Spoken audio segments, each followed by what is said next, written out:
Senhora Presidente, Senhor Secretário de Estado, Senhoras e Senhores Deputados, Senhor Secretário de Estado começou por deixar claro que são diferentes, coisas diferentes, a publicação de estatísticas, que serve para publicitar dados globais e anónimos de transferências, e o controlo inspectivo do pagamento de impostos.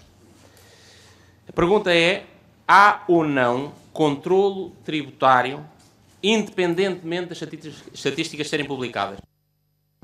Sim. O controlo tributário do pagamento de impostos é feito a partir de declarações modelo 38 que os bancos e outras entidades entregam, cruzando-as com outras declarações, ou é feito a partir dos relatórios estatísticos? Deputado, o relator, naturalmente, verdadeiramente nem uma coisa nem outra. O controle tributário, como eu expliquei na intervenção inicial, é feito a partir dos dados que são extraídos daquelas declarações modelo 38 e passam para o sistema central. Portanto, verdadeiramente, a conexão que há entre a publicação e o controle inspectivo aqui é que o mesmo defeito afetou os dois fenómenos. Ou seja, se porventura o governo anterior tivesse decidido publicar os dados, pelo menos numa primeira fase, tê-los-ia provavelmente publicados errados. Não é? Tal como a inspeção incidia o seu controle sobre dados errados. Agora, se não tivesse havido o erro, que é de facto independente da publicação, podia ter continuado a haver controle inspectivo sem qualquer publicação. Como eu disse há pouco no plenário, a mais significativa relação entre os dois fenómenos é que foi por causa da publicação e da atenção que o processo da publicação nos trouxe para os dados que foram feitas as questões que levaram à descoberta da falha. Em tese, o Sr. Deputado tem razão. Podia não ter havido publicação e, se não houvesse falha, teria havido controle inspectivo sobre todos os dados. Fazer transferência de dinheiro para o estrangeiro, incluindo para offshores, em geral, e daqueles 10 mil milhões de euros, não é em si um ato ilegal? Só por causa disso, não. Pode ser um ato ilegal por variadíssimas razões, ou, o que por vezes é mais frequente, pode ser na sequência de um ato ilegal ou para evitar a descoberta de um ato ilegal. Agora, fazer o pagamento a uma entidade que é residente num paraíso fiscal ou transferir valores de uma conta minha para uma conta que eu tivesse, não tenho, num qualquer paraíso fiscal, não é só por isso um ato ilegal. Eu também não tenho. E não defende que sejam atos ilegais? Não, Sr. Deputado, não defendo.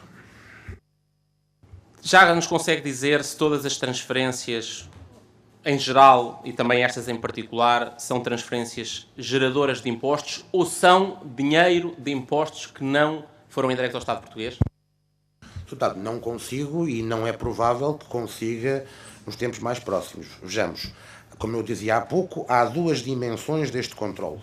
Um é o controle inspectivo, que vai começar por selecionar num universo de mais de 14 mil aquelas que assumem risco suficiente para serem inspecionadas, e depois essa inspeção.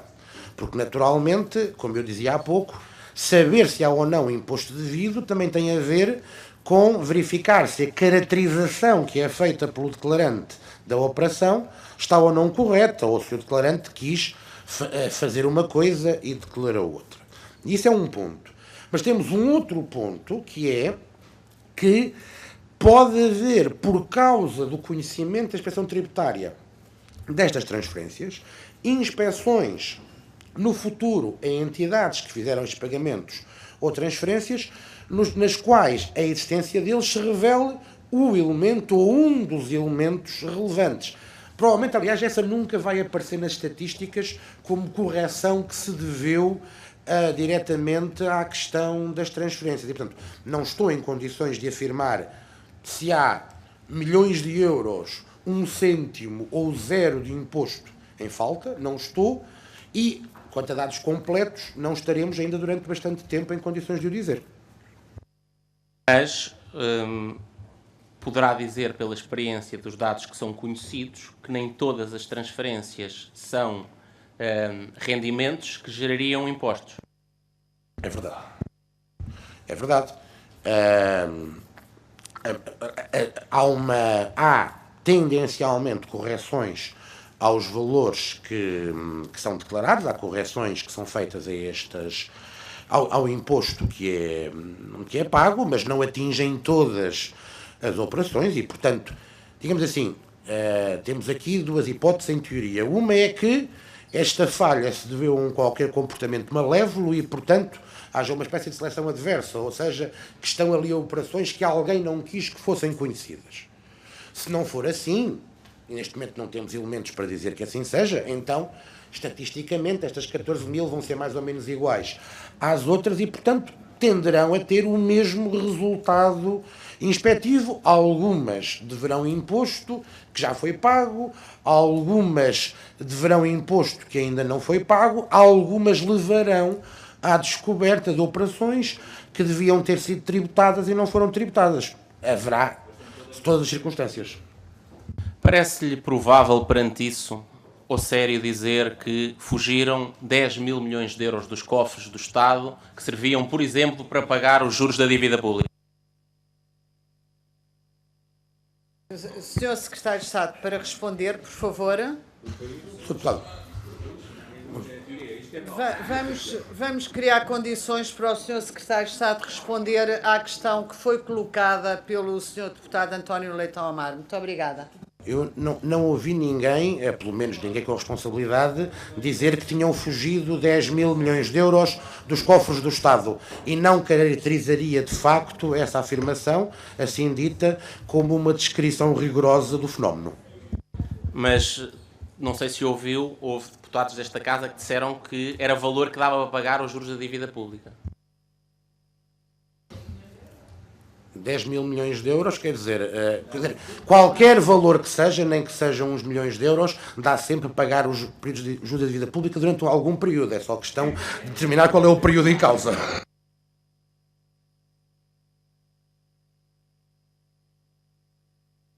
O Sr. Secretário de Estado disse que o importante, em primeiro lugar, é que haja conhecimento do fisco relativamente à realização destas transferências. A pergunta que lhe queria fazer é, em Portugal vigora ou não um sistema de controlo a posteriori, em que bancos e outras instituições, até alargadas nos últimos anos, têm que reportar e dar essa informação ao fisco, e o fisco recebeu ou não informação da realização de todas estas transferências? Deputado, caracterizando o sistema de controle, ele verdadeiramente é duplo, porque na componente fiscal é fundamentalmente a posteriori, há uma componente de controlo relativamente ao branqueamento de capitais, que funciona por controlos que são simultâneos à operação, cujos deveres de reporte incidem sobre as instituições financeiras. Quanto ao fisco, esse controle é de facto fundamentalmente um controle a posteriori. Creio que me esqueci da sua outra questão. Bom, portanto, tanto quanto nós sabemos, as declarações das instituições financeiras correspondem à realidade dessas transferências. Se não corresponderem, isso pode ser mais tarde também avaliado por inspeções das quais fossem alvas próprias instituições financeiras. Não tenho nenhum elemento, vamos dizer assim com clareza, não tenho nenhum elemento para dizer que os dados que foram fornecidos através da modelo 38 à autoridade tributária são diferentes daqueles que deveriam ter sido fornecidos. Muito bem. Sem querer desvalorizar o erro da decisão de não publicar estatísticas, que nós já qualificámos como tal, e de não querer desvalorizar as perguntas e os esclarecimentos sobre o controle inspectivo, nós estamos a ter esta discussão porque a primeira instância de controle tributário, o primeiro momento, que é o fisco saber das transferências, ele ocorreu e aconteceu, nos termos que o disse. Eu diria que nós estamos a ter esta discussão porque ele não ocorreu no tempo em que deveria normalmente ter ocorrido. Ou seja, tem razão. O conhecimento pelo fisco é o tal problema. A declaração foi enviada, foi depositada. É como, se quiser, se tivesse deixado uma carta na minha caixa do correio e não a tivesse lido. Portanto, depende agora de saber se presumo que se leu ou não. Eu já não tenho o meu direito sobre notificação há muito tempo. Portanto, o Fisco recebeu a informação de pelo menos todas aquelas. Nos anos de 2011 a 2015, a AT fez ou não controle tributário de declarações de modelo 38, ou seja, o controle de transferências, controle inspectivo, terminou, sim ou não?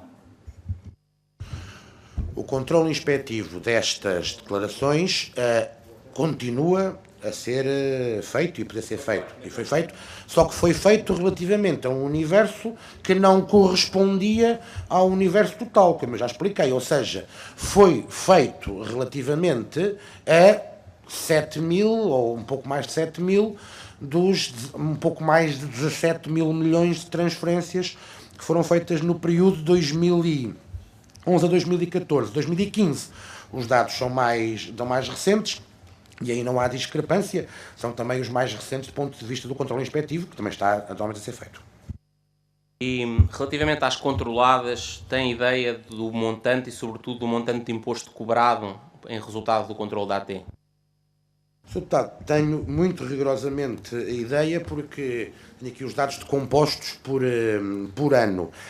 Eu alerto para a leitura destes dados, porque naturalmente quanto mais recentes são os dados relativamente a anos que não estão ainda encerrados, normalmente os números são mais baixos, na medida em que não está tudo controlado.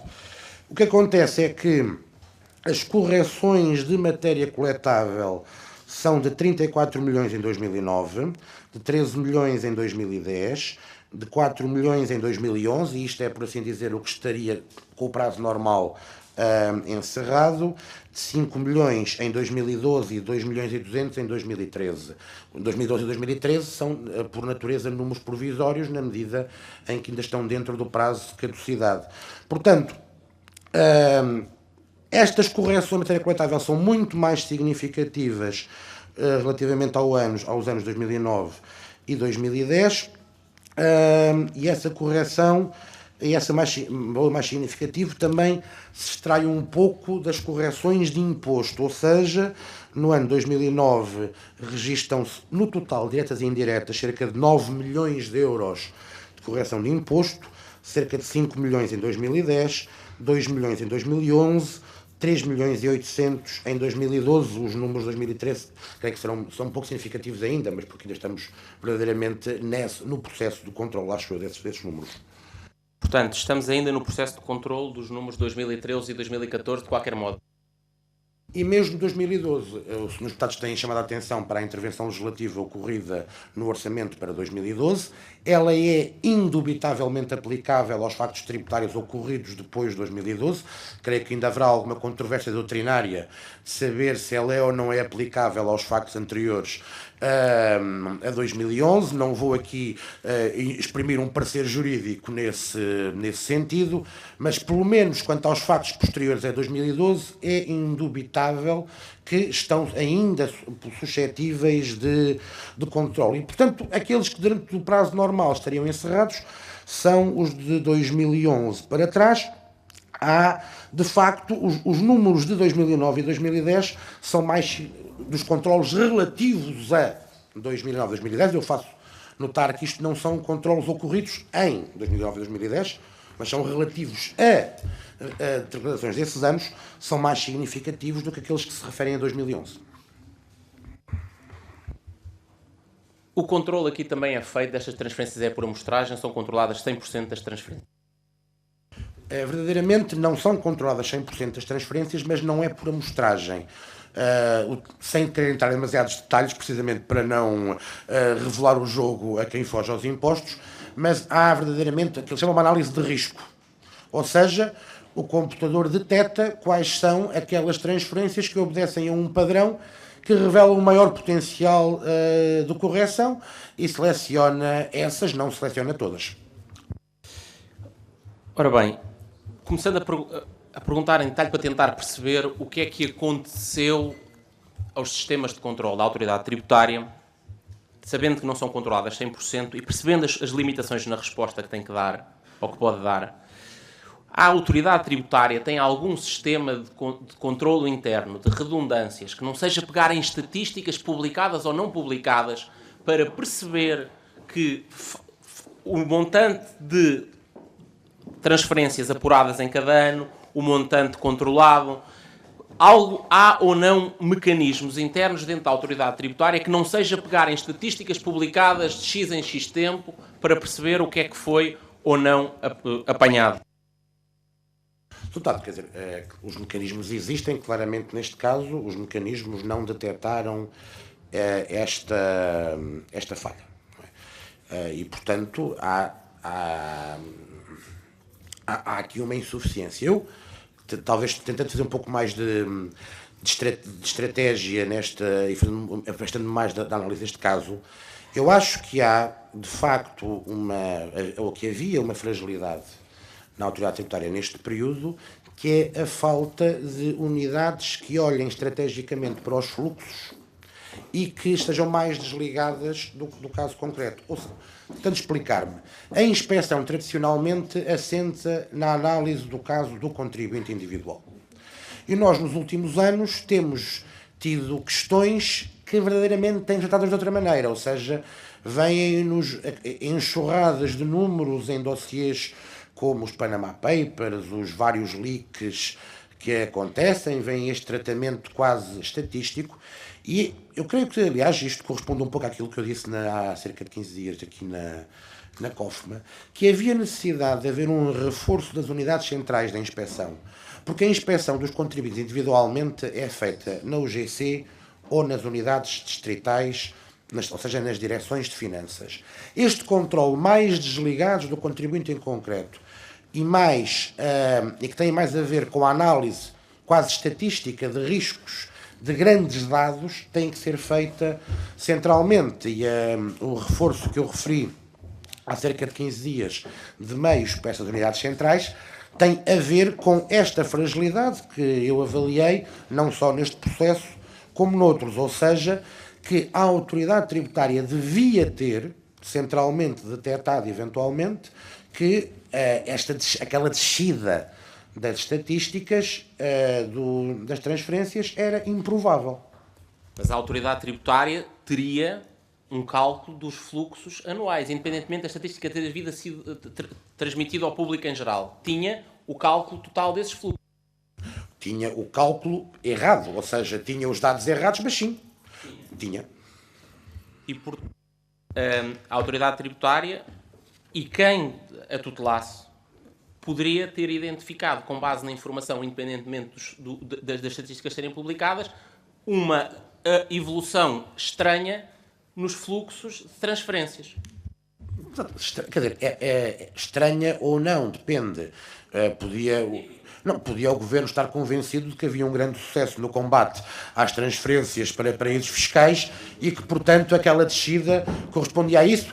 Podia o Governo, não a autoridade tributária, estar convencido que isso refletia. Ou seja, é neste momento fácil para nós, que conhecemos a realidade, de dizer, bom, era evidente que aquilo revelava que os dados estavam errados. Bom, eu não faço ideia se, hipoteticamente colocado em 2014 ou 2015, ou na pele de secretário de Estado, ou na pele de funcionário da autoridade tributária, tivesse olhado para as estatísticas isoladamente, teria ou não achado estranho. Não faço, honestamente, ideia. Certo, perdoe-me, mas creio que se desviou da minha pergunta. Não era sobre a qualificação como estranho ou não e se agiriam sobre.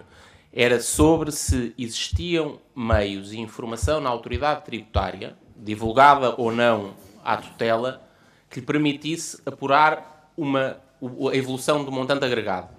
Ou seja, se quiser, a estatística interna existia ou não? Sim, existiam os dados, existiam todos os dados, ou seja, sem aqueles elementos ocultos, existiam e podia ter sido feita essa análise. Aliás, tanto quanto sei, foi feita essa análise, não se tendo concluído que havia uma evolução estranha, provavelmente porque se imputaram outras explicações que não a falha nos dados à evolução daqueles números. Portanto, houve uma análise interna a esta mudança de padrão, à estatística interna, se assim quiser, e foi entendido que isso não deveria significar nada como o problema, o bug tecnológico, afinal, infelizmente, acabou por acontecer. tem a informação de alguma indicação dada entre 2011 e 2015 pela tutela no sentido, por alguma forma, qualquer formulação mais vaga que queira, dos responsáveis políticos, secretários de Estado ou ministros, no sentido de ser abrandado, diminuído, parado, reduzido o controle inspectivo e tributário a todas, algumas ou uma única transferência para offshore? Não, deputado, não tenho indicação de haver nenhuma instrução.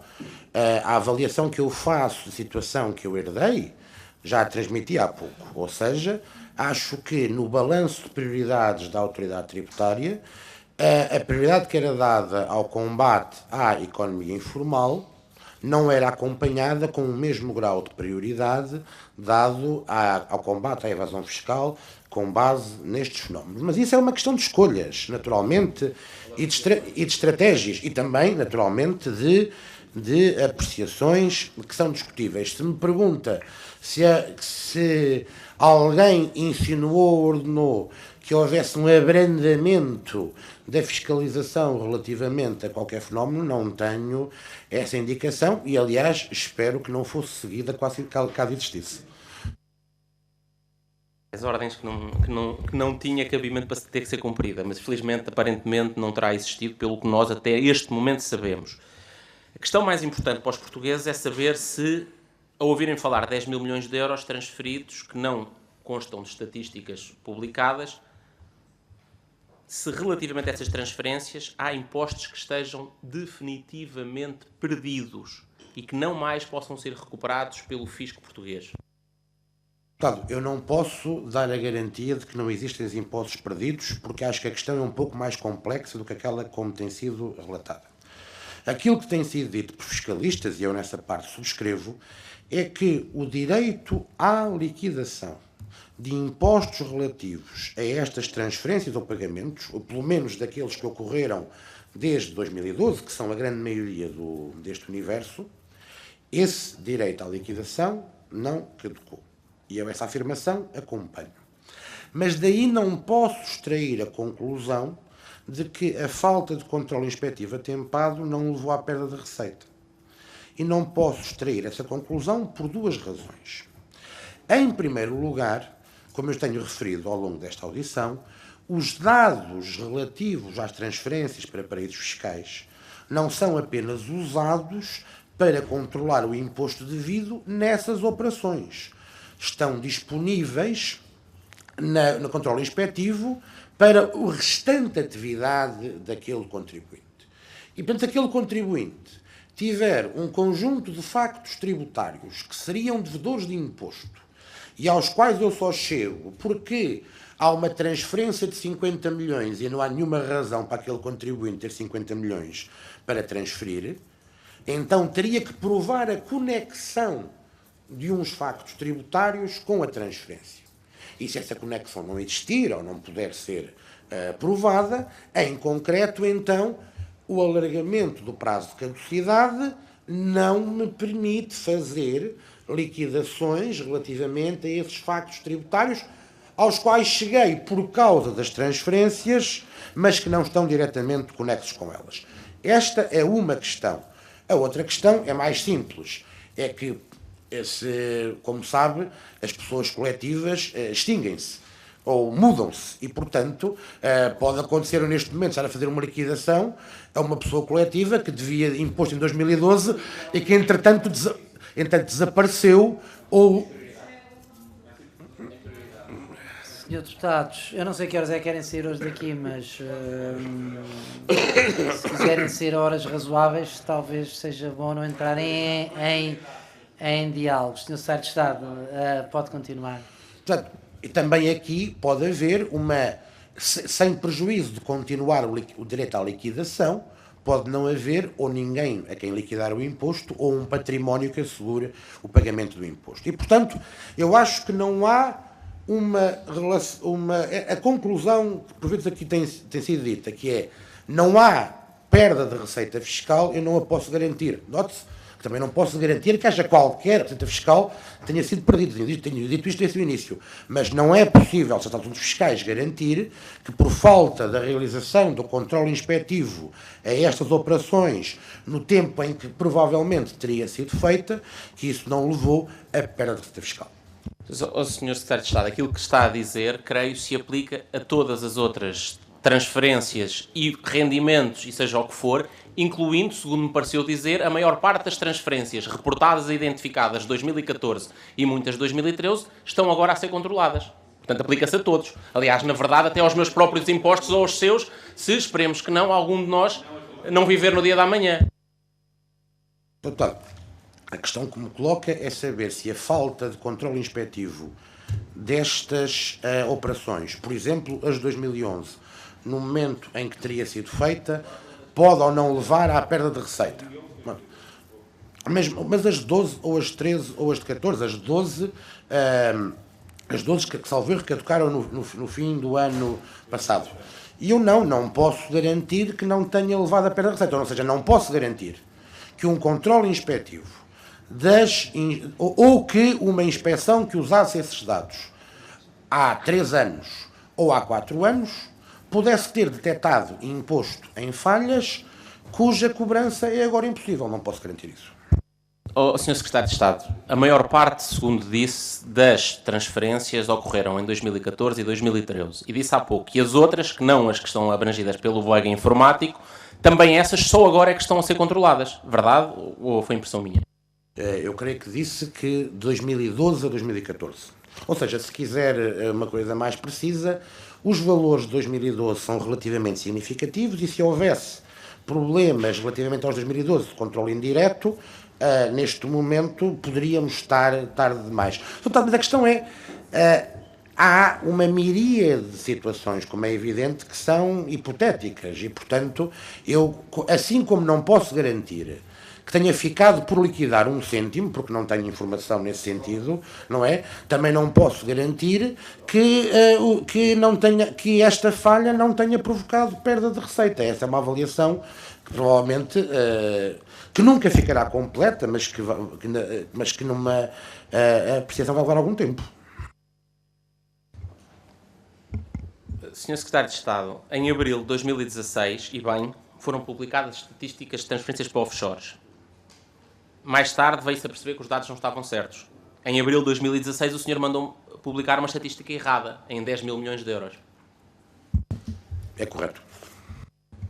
Como lhe disse noutra altura, a propósito de outro assunto, tenho sobre si uma opinião de alguém que atua de boa fé. E que, por isso, não acredito que em abril de 2016 quisesse esconder estatísticas. Eu não quis esconder estatísticas, queria dar mostrá-las, porque se quiser usar a palavra escondidas, elas estavam escondidas, aquelas que existiam, e eu resolvi que elas vissem o ar livre e a luz do sol. Não, Sr. Secretário de Estado, a pergunta não é sobre o documento que publica a estatística. Os dados estatísticos escondidos, ou, se quiser, o Sr. Secretário de Estado não teve intenção de omitir 10 mil milhões de euros. Nessa altura, não tinha conhecimento dele. Não, mas como eu aqui tenho ressaltado, foi por causa do processo da publicação que mais tarde, e poucos meses mais tarde, detectámos que havia uma incongruência e que através da detecção dessa incongruência detectámos, ou se detectou na autoridade tributária, esta falha. Portanto, sim, se quiser, assumo a responsabilidade de, quando mandei publicar estatísticas que estavam prontas, elas terem sido publicadas com dados que, de facto, não tinham sido compilados como deve ser. Segundo percebi, a identificação veio porque o sistema informático foi alterado. E um novo sistema informático, uma nova ferramenta, descobriu algo que até aí estava escondido. Mais precisamente, a aplicação da nova ferramenta aos dados de 2015, portanto, a nova ferramenta começou a funcionar em 2016, permitiu que os dados de 2015 tivessem vindo sem falhas. Isso levou a que se tivessem feito perguntas sobre os dados de 2014 em anteriores. A aplicação dessa nova ferramenta também aos dados de 2014 e anteriores permitiu rapidamente detectar que os dados que eram extraídos pela nova ferramenta eram os fidedignos e que os da anterior não eram. Em que data é que começou a funcionar o sistema informático? Não consigo precisar-lhe, mas espero que daqui a pouco uma mensagem qualquer me habilite a esclarecê-lo desse facto.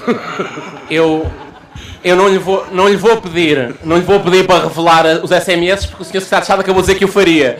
E agradeço-lhe muito a diferença de comportamento para com o Sr. Ministro. Mas eu devo lhe dizer, Sr. Presidente, se não se importasse agora uma interpelação à mesa e me descontar 10 segundos. É crucial para... Não estou a perceber. O Sr. Deputado Leitão Amaro... Eu queria fazer uma interpelação à mesa. Posso fazer? Também do... É evidente que posso fazer uma interpelação à mesa a meio da inquirição. Posso? Isto não é bem uma inquirição. Não estamos numa comissão parlamentar de inquérito. Estamos numa... Portanto, bom, acho um pouco estranho, mas é assim, ao deputado Leitão Amaro. Sr. Presidente, posso fazer uma interpelação à mesa? Antes de eu terminar de falar, não. O que eu ia dizer é o seguinte, o deputado Miguel Tiago teve 9 minutos e tal, e 50 a intervir, e portanto eu tenciono dar ao deputado Leitão Amaro a mesma tolerância que a mesa deu ao deputado Miguel Tiago. Portanto, eu queria dar esta informação, não sei se ainda quer fazer... Então, eu não quero, não é poupar tempo para a pergunta, eu de facto tenho algumas outras perguntas para fazer. O meu ponto é, Sr. Presidente, para as próximas 3 ou 4 perguntas que quero fazer ao Sr. Secretário de Estado, é crucial perceber a data aproximada, mais mês, menos mês, em que o sistema informático novo entrou em funcionamento. E já agora, não sei se o Sr. Secretário de Estado, em vez disso, sabe outra pergunta, quando é que ele foi encomendado, requisitado pela autoridade tributária? É isto, e portanto, Sr. Presidente, eu não sei se o Sr. Secretário de Estado consegue dizer quanto tempo é que demorará a ter esta resposta, se ela acha que pode vir a tê-la. Bom, é assim...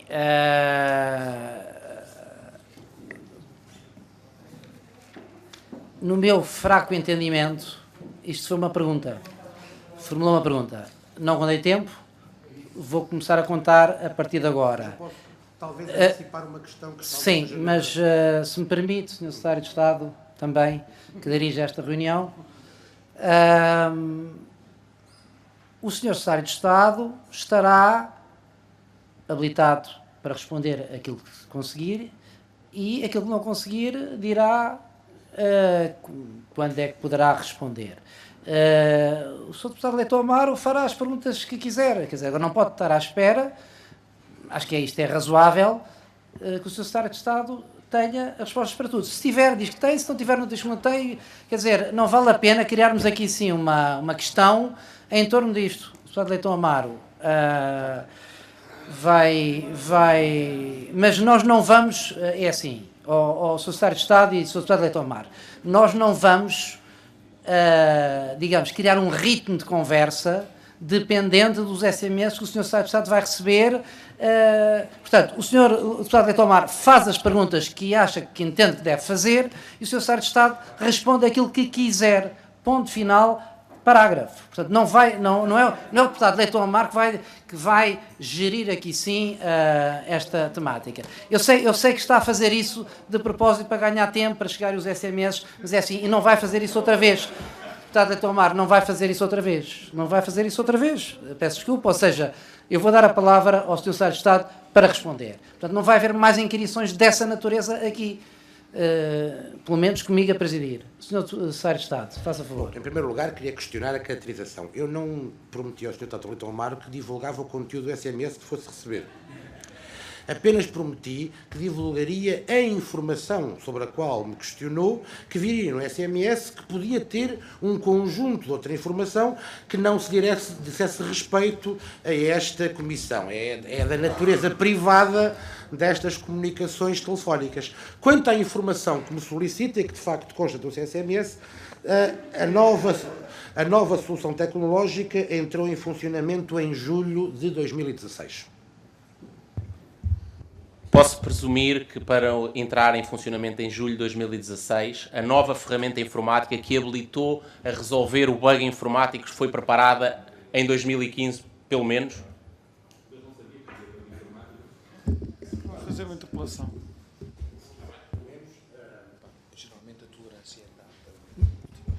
Posso lhe dizer que não fui eu que diretamente tenha ordenado especificamente este instrumento. O processo de planeamento da Autoridade Tributária em matéria informática é um processo contínuo e não consigo neste momento também precisar quando é que alguém tomou a decisão de fazer essa atualização. Mas eu percebo e agradeço imenso, honestamente, a sinceridade e a seriedade com que está a responder aqui, mas perceba que se o principal problema que aqui disse dos dois autónomos é que houve um bug informático porque existia um software que dava erro e aquilo que nós sabemos é que o software que dava erro já foi descontinuado, já foi trocado por outro, já está a funcionar desde julho de 2016, previsivelmente, encomendado antes, significa que, por instrução ou sob a tutela, presumo eu, dos seus antecessores, o fator e o instrumento que gerou o bug e o problema já estava a ser resolvido. Sr. Deputado, o que eu lhe posso informar... Senhores deputados, Paulo Sá, será possível continuarmos, senhores deputados? Deputado Paulo Sá, agradecia que o Sr. Secretário de Estado pudesse responder. Eu creio que não se pode dizer que eu vou recebendo, entretanto, a informação suplementar novamente através de SMS. Segundo me informam que a nova solução informática foi determinada pelo novo Subdiretor-Geral da Autoridade Tributária para a área dos sistemas de informação. E, portanto, então, a origem da encomenda já será o ano de 2016. Também lhe devo dizer que, tanto quanto me é reportado, este upgrade do sistema informático não teve em vista resolver o problema, uma vez que o problema não era conhecido. O que aconteceu foi que houve um update ao sistema informático. Esse update foi determinado pelo Subdiretor-Geral das Tecnologias de Informação, que foi nomeado já por este governo, e que esse update, uma vez que não continha o mesmo problema, já devolvia dados que eram fidedignos. Sr. Deputado Leitão Amaro, está nos 8h50. O Sr. Secretário de Estado pode garantir aqui que a AT só voltou a verificar pelo novo software informático as transferências dos anos anteriores após e na sequência da sua pergunta? Essa é a informação que me é transmitida, ou seja, que foi na sequência da questão que foi feita uma reanálise dos resultados relativos aos anos anteriores e que se verificou que os dados contidos nos ficheiros não eram os mesmos, ou não tinham o mesmo montante que anteriormente se tinha determinado. Portanto, a AT que tinha os fluxos estatísticos agregados, que notou essa discrepância, que tem supostamente mecanismos de controle interno, não fez correr uma nova ferramenta informática que já tinha há uns meses. A ferramenta informática corre rotineiramente sobre os ficheiros que são recebidos. Ou seja, esta ferramenta informática correu sobre os ficheiros que foram recebidos em 2015. Não havendo até então suspeita de que os dados de 2014 estivessem errados, não se procedeu a uma reanálise dos dados de 2014. Portanto, o que aconteceu foi que, quando se perguntou à inspeção se conseguiam explicar a razão de os dados de 2015 serem tão mais elevados que o 2014, a inspeção foi novamente analisar os 2014, procedeu uma nova extração dos dados. E nesse momento, no sistema central, tanto quanto eu compreendo, também o meu conhecimento informático não é propriamente dos mais avançados, mas eu compreendo, o programa que foi corrido era o que estava instalado no sistema central, devolveu outros dados, e alguém olhou e disse, bom, estes dados extraídos agora não são iguais aos dados extraídos há um ano atrás. E para terminar, Sr. Deputado Leitão Amaro. Senhor Secretário de Estado, falou há pouco sobre prioridades no combate à fraude fiscal. Eu não vou aqui referir as medidas que o seu antecessor aqui referiu que tomou, mas queria que me explicasse 3 questões de sua responsabilidade e como é que isso se compatibiliza com a sua prioridade. Explique-me porque é que no final do ano 2016 retirou 3 listas de offshores, ou 3 territórios da lista de offshores, Uruguai, Jersey e Man. O seu antecessor disse que isso representou nos anos anteriores 1.800 milhões de euros de transferências. Assim, deixam de existir modelos 38 para estes 3 territórios. Porquê é que isto aconteceu? Depois, e é a última, Sr. Presidente, confirma que o Governo ultrapassou e violou o prazo legal de transposição da diretiva de troca automática de informações obrigatórias no domínio da fiscalidade. Era devida no final do ano passado. É 2015-2376. Já lhe fizemos essa pergunta por escrito. A página da Comissão Europeia diz que Portugal é um dos poucos países... Tem mesmo que terminar. Que não fez. Tem mesmo que terminar. Vou terminar. Desculpa, mas já ultrapassou 2 minutos e 30 segundos do tempo parlamentar. E que o senhor Secretário de Estado e o Governo português ainda não transpuseram, assim como a Diretiva 2015-849, que a Assembleia da República recomendou que já devesse Muito obrigado, Sr. Deputado. Sr. Secretário de Estado, para responder. Sr. Deputado, está para essa questão mais complexa que me leva, que me traz da lista dos paraísos fiscais. Bom, em primeiro lugar, deixe-me corrigir uma questão, em creio que estão todos induzidos em erro. O reporte da modelo 38 não funciona com base na lista da portaria fiscal, funciona com base na lista do Banco de Portugal, que é uma lista mais extensa. E, portanto, na questão que aqui nos traz, que é a questão do reporte de transferências para paraísos fiscais, esses 3 territórios e mais cerca de 2 dezenas que constam da lista do Banco de Portugal continuarão a ter o seu reporte feito pelas instituições financeiras porque não dependem da outra lista. Agora, não quero iludir a questão de fundo, porque é que essa alteração foi feita. Ora bem, eu tive a oportunidade, aliás, de acompanhar uma parte da intervenção do meu antecessor e de ter ouvido falar da questão da troca de informações com estes territórios. E a troca de informações, quer bilateral, quer multilateral, tenho eu, aliás, referido várias vezes aqui no Parlamento, é, quanto a mim, dos avanços recentes, o avanço mais interessante no que toca ao combate aos paraísos fiscais. Ou seja, que não há grande possibilidade de nós terminarmos com a política fiscal de países estrangeiros que têm tributações mais baixas, mas que isso deixa de ser tão relevante se pudermos ter acesso aos dados de pagamentos ou patrimónios detidos por contribuintes residentes em Portugal ou que cada haver um imposto nesses países. Portanto, o alargamento da troca de informações é o melhor mecanismo para o combate à questão dos paraísos fiscais. Eu, aliás, pensava que esta estratégia era também partilhada pelos governos anteriores. E pensava porquê? Porque os 3 países que foram retirados da lista foram retirados na sequência de compromissos assumidos pelo Estado português antes deste governo, também não, neste caso não foi pelo governo de que você fez parte, no sentido de eles serem retirados havendo mecanismos de troca de informação. E estes compromissos não foram só tomados pelo penúltimo governo, ou pelo antepenúltimo governo. Porque Eu não faço ideia se o antigo primeiro-ministro no Panamá prometeu ou não no Panamá que o Panamá deixaria de ser considerado... Epá, não pode haver... Eu agradecia que o Sr. Secretário de Estado não respondesse a partes que possam ser feitas durante a sua intervenção. E não responde... Agradecia que o Sr. Secretário de Estado não responda a partes que sejam feitas durante a sua intervenção.